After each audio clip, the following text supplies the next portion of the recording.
누에는 어떤 애벌레인지 아시죠? 뽕잎을 먹고 꼬리에서 실을 만들어내잖아요. 그런데 그 실이 뭐예요? 그게 바로 실크 아닙니까? 아주 부드러운 단백질 섬유를 만들어낸다는 거죠. 뽕잎을 먹고. 그러니까 단백질 분해 요소를 많이 가지고 있어요. 그래서 이러한 그 누에 내장기관 안에 들어가 있는 이 세라시아 E15라고 하는 이 미생물이 가지고 있는 이 효소를 닥터 한스 니퍼라는 사람이 이제 발견을 해서 제품화를 시킨 효소가 되겠습니다. 안녕하세요. 조선대학교 생명화학공학과에 근무하고 있는 신현재 교수입니다.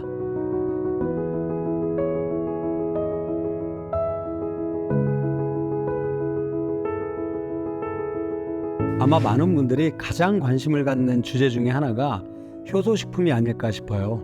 효소가 몸에 좋은 건 알겠는데 진짜 효소식품도 몸에 좋은 건지, 만약에 좋다면 어떤 게 좋은 건지, 어떻게 먹어야 되는 건지 이런 것들 궁금하시잖아요. 어떤 게 좋은 건지를 판단할 수 있는 근거는 있나 이런 것들이 궁금하실 것 같아서 한번 준비해봤습니다. 그 효소식품은 우리나라 그 건강식품의 그 분류 중에 하나인데요. 식품 분류의 하나죠. 그래서 식품공전이라고 하는 책에 이렇게 되어 있어요. 곡류, 배아, 야채류, 과채류 효소 이렇게 되어 있는데, 우리가 먹을 수 있는 식용 미생물을 어떤 식물에다가 적용해서 배양했느냐에 따라서 곡류에다가 쌀이나 콩 같은 곡류에다가 먹을 수 있는 식용 미생물을 넣어서 발효했다. 그럼 이거는 곡류 효소 식품이 되는 것이고요. 배아에다가 넣고서 발효했다. 그럼 배아 효소 식품이 되는 것이고요. 과일이나 야채에다가 넣었다. 그럼 과채류가 되는 것이고, 기타 여기에 해당되지 않은 다른 식용 원료들의 미생물을 넣었다. 이렇게 하면 이게 이제 기타 효소 식품이 되는 것이죠.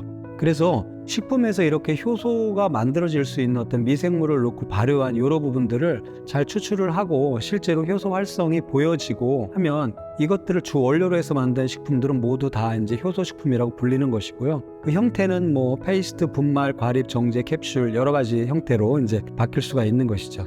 정리해서 말씀을 드리면, 먹을 수 있는 식품에 먹을 수 있는 미생물을 적용시켜서 적절하게 발효시켜서 효소가 안에서 만들어지게끔 한 식품, 이 정도로 기억을 해주시면 좋을 것 같아요. 근데 이거는 사실 우리나라에서만 하는 방법이에요. 다른 나라에서는 이렇게 하질 않아요. 우리나라에서는 곡류나 야채에다가 식용미생물을 넣어서 배양해서 만들어서 발효하는 형태를 가지게 되는데, 미국이나 유럽에서는 미생물을 넣어서 이렇게 발효하는 것까지는 비슷한데 그 식품 원료를 다 제거해서 버리고 그 녹아있는 그 단백질 효소만을 따로 빼내가지고 동결건조를 해가지고 만들거든요. 그래서 약간 이 미국이나 유럽식은 좀 약의 형태에 가깝다면 우리나라의 효소식품은 좀 식품의 형태에 가깝다, 이렇게 보실 수가 있어요. 그러면 효소 측면에서는 100% 그렇게 순수하게 정제된 게 좋은 거 아니냐 이렇게 말씀하실 텐데, 그 음식이라는 측면에서는 꼭 그렇지만은 않죠. 좋은 곡물이나 좋은 야채 아니면 좋은 기타 식재료들이 적절하게 잘 발효가 돼 있으면 그 식재료 자체가 가지는 유익함도 있는 것이기 때문에, 그리고 그 비용적인 면도 유럽식으로 그렇게 분리 정제하면 상당히 가격이 올라가게 되는데요. 약처럼 그 후반 공정을 밟기 때문에 우리나라처럼 하면 비교적 비싸지 않은 비용으로 제품 생산이 가능하고, 먹었을 때 소비자 입장에서는 영양분 섭취라는 좋은 긍정적인 효과를 얻을 수가 있어서 한국의 발효식품하고는 외국의 효소식품하고 그런 면에서 좀 정제도에서 좀 차이가 있다, 이렇게 보시면 될 것 같아요. 그러면 어떤 효소가 들어가 있는 게 좋으냐 그런데, 보통 이제 몇 가지가 있다 그러는데, 이제 큰 종류로는 이렇게 한 5가지가 핵심 종류가 되겠고요. 세분화 해가지고 한 11가지로 이제 들어가 있는 경우들도 꽤 있습니다. 5가지는 뭐냐면요, 섬유소를 분해하는 셀룰라제, 빵이나 쌀같이 전분을 분해하는 아밀라제, 그리고 단백질, 고기류 분해하는 프로테아제, 그리고 우유 속에 들어있는 유당을 분해하는 락타아제, 그리고 기름 성분을 분해하는 그 리파아제, 이렇게 기본적으로 5가지가 대분류가 되겠고요. 이 대분류 안에 다시 소분류로 나눠져 가지고서 핵심 요소 11가지, 이렇게 각 기업체마다 고유한 특징들을 좀 보유하고 있습니다. 앞서 효소편에서 설명드렸다시피 지금까지 밝혀진 요소가 3,000개가 넘는다 이렇게 말씀드렸잖아요. 아니, 4,000개가 넘을 수도 있죠. 지금도 계속 밝혀지고 있으니까요. 그렇게나 많지만 우리가 일단 먹을 수 있는 크게 대분류는 요 정도다, 이렇게 보시면 되겠습니다. 그럼 이 대분류 말고 좀 소분류로 들어가면 몇 가지가 더 있냐? 단백질 분해 요소 가운데서 청국장에 들어있는 효소가 있어요. 청국장이 콩 그 발효한 거라 참 몸에도 좋고 냄새 나는 거 빼면 다 좋다, 이렇게 알고 계시죠 이미. 일본에서는 그렇게 끓인 청국장 말고 생청국, 그래서 나또라고 하는 걸 먹고 있는데요. 일본 것도 그렇고 우리나라 청국장도 그렇고 들어있는 효소는 동일합니다. 그 효소의 이름은 나또 키나아제라고 하는 효소입니다. 이것도 단백질 분해 요소의 한 종류예요. 전혀 다른 게 아니고요. 근데 이제 연구자들이 나또에 있는 것 중에서 이제 화학 반응 중에 특별히 어떤 것을 촉매한다, 요거를 부여하기 위해서 이름을 이렇게 그냥 붙인 거죠. 그래서 나토키나제, 콩 단백질을 잘 분해하는 효소로 피를 맑게 하고 몸의 염증을 제거시켜주는 그런 효과가 있다, 이렇게 말씀드릴 수가 있겠습니다. 그다음에 세라펩테이즈, 요거는 누에라고 하는 그 단어하고 단백질을 분해한다라고 하는 펩테이즈를 같이 합쳐놓은 거예요. 누에는 어떤 그 애벌렌지 아시죠? 뽕잎을 먹고 꼬리에서 실을 만들어내잖아요. 그런데 그 실이 뭐예요? 그게 바로 실크 아닙니까? 아주 부드러운 단백질 섬유를 만들어낸다는 거죠. 뽕잎을 먹고. 그러니까 얘는 그 실을 만들고 나서 나머지 실들을 분해하기 위해서 몸속에 단백질 분해 요소를 많이 가지고 있어요. 그래서 이러한 그 누에 내장기관 안에 들어가 있는 이 세라시아 E15라고 하는 이 미생물이 가지고 있는 이 효소를 닥터 한스 니퍼라는 사람이 이제 발견을 해서 제품화를 시킨 효소가 되겠습니다. 이 단백질 분해 요소는 염증도 내려주고 열도 내려줘가지고 타이레놀 같이 그런 그 효과, 아스피린이나 이부프로펜의 그 대체 해열제로 감기 초기 증상에 많이 쓰이는 그런 효소 제품이 되겠습니다. 프로스타글란딘의 억제 효과가 없어서 그 화학 제품의 그 부작용을 좀 억제한다고 되어 있고요. 아스피린 같은 거 먹으면 그 피린 계열 때문에 위장이 뭐 천공이 생긴다거나 속이 쓰리다거나 그런 한 그 부작용이 있는데 그런 부작용도 없는 그런 효소가 되겠습니다. 그리고 이제 몸이 잘 붓는 분들이라든가 그 이런 건염이라든가 이런 근육에 통증이 있는 분들, 그런 분들 그 많이 먹는 효소 중에 액티니딘이라고 하는 효소가 있는데요. 액티니딘 어디서 많이 들어보셨죠? 액티브하다라는 거하고 작다, 효소, 그런 단어를 합친 건데 키위에 들어있는 거예요. 특히 그 녹색 키위 많이 들어있거든요. 그래서 소화에도 도움을 주고 염증에도 도움을 주는 그런 효소들이 많이 있습니다.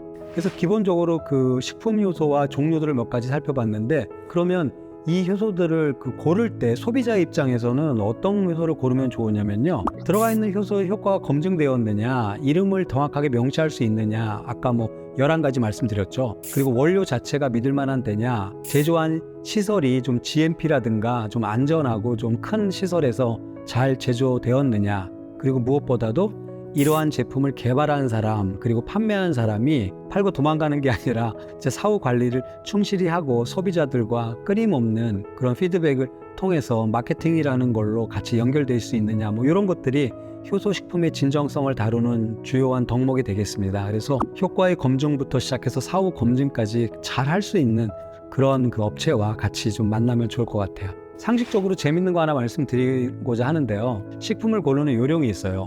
효소가 많은 식품을 고르는 요령. 첫 번째 요령, 키위를 가지고 예를 들어볼 텐데요. 자, 키위 지금 4가지가 나와 있잖아요. 키위 회사에서 자기들이 직접 공급한 건데요. 제스프리라고 하는 게 그 키위 브랜드인데, 이 키위 브랜드 중에 예전에 먹던 거, 우리 녹색 키위 기억하시죠? 새콤달콤했던 거.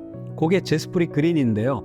그게 효소가 양이 100% 정도 들어있다고 지금 언급이 돼 있죠. 그리고 그 다음에 개량된 게 녹색 중에서 약간 단맛이 좀 더 나는 스위트 그린이라는 게 있어. 그게 한 80 정도 되는데, 요즘은 골드 키위가 나와 있잖아요. 그래서 신맛을 좀 없애고 단맛만 있는 거. 효소량 한번 보시죠.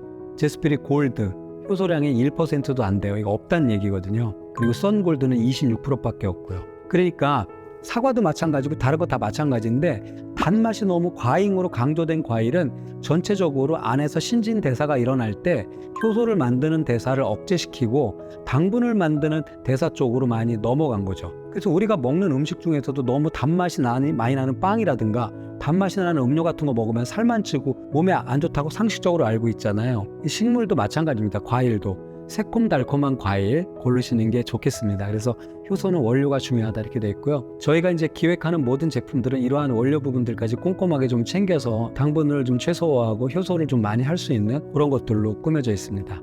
효소와 함께 하면 좋은 습관들, 전체적으로는 건강은 3가지가 핵심인데요. 휴식, 운동, 음식이거든요. 그래서 음식은 효소가 풍부한 걸 드신다고 했을 때 휴식하고 이 운동, 이 2가지가 반드시 병행해야 돼요. 이걸 병행하셔야 우리 몸의 영양 균형도 맞춰주고 미토콘드리아도 회복시켜주고 여러 가지 호르몬 밸런스를 맞춰줄 수 있다는 것이죠. 단순히 굶는다고 되는 것은 아니에요. 그리고 이 휴식은 반드시 누워서 쉬셔야 됩니다. 우리 지금 사람이 이렇게 서서 걸어다니잖아요. 서서 걸어다니는데 동물들은 어떻게 걷죠? 4발로 걷죠. 그게 결정적인 차이가 있어요. 무슨 차이가 있냐면요, 지금 우리는 가만히 보면요, 지금 이거 간부터 시작해서 폐, 위, 장이 서 있으니까 이게 좀 눌리잖아요. 아래쪽으로 다 눌리고 있죠. 그러니까 장이 눌리죠, 위가. 근데 동물들은 네 발로 걸으면 이게 다 수평 상태로 가 있어요. 이게 아래로 가 있단 말이죠. 그래서 그 위가 장을 누르지는 않아요. 그래서 동물들은 식사하는데 동물의 왕국 보셨나 모르겠지만 누워서도 밥을 먹거든요. 근데 우리는 그렇게 안 된단 말이죠. 소화가 안 돼요. 그래서 그런 우리가 가진 신체적인 이 모양이라든가 이런 습관을 잘 기억을 하셔가지고 전체적으로 그 식사량 같은 것들들 그리고 이 운동이나 휴식을 적절하게 취하셔야 돼요. 계속 서 계시는 시간이 너무 오래되면 아무리 좋은 요소를 많이 드셔도 건강에 굉장히 유익하지 않으니까요. 반드시 누워서 쉬시는 거, 이 장기를 이 평형 상태로 좀 이렇게 안 눌리는 상태로 만드는 거, 이런 것들이 굉장히 중요하죠. 그리고 무리하시면 안 되는 게 너무 운동을 많이 해도 활성산소가 많이 나와서 늙어 보인단 말이죠. 적당하게 뛰는 사람이 오히려 더 좋습니다. 그래서 활성산소를 좀 적게 하는 거. 그리고 요요 현상이라고 하는 건 셋포인트가 움직여서 그렇다고 말씀드렸잖아요. 그러니까 꾸준한 식사를 할 수 있도록 너무 그렇게 급격한 식변화라든가 그런 거 주지 마시고 효소식품을 중간중간에 잘 배치하셔서 전체적으로 식단을 유지하시면서 양만 조금 줄이는 식으로 그렇게 하시는 게 다이어트에도 무척 좋습니다. 그래서 효소와 관계하는 좋은 습관들 꼭 기억하셨다가 실천에 옮기시기를 권해드려요. 다음 시간에는 요 먹는 거에서 조금 더 나가서 치료에 효과가 있는 효소들, 우리 몸의 질병과 관련된 이야기들 또 드려보도록 하겠습니다.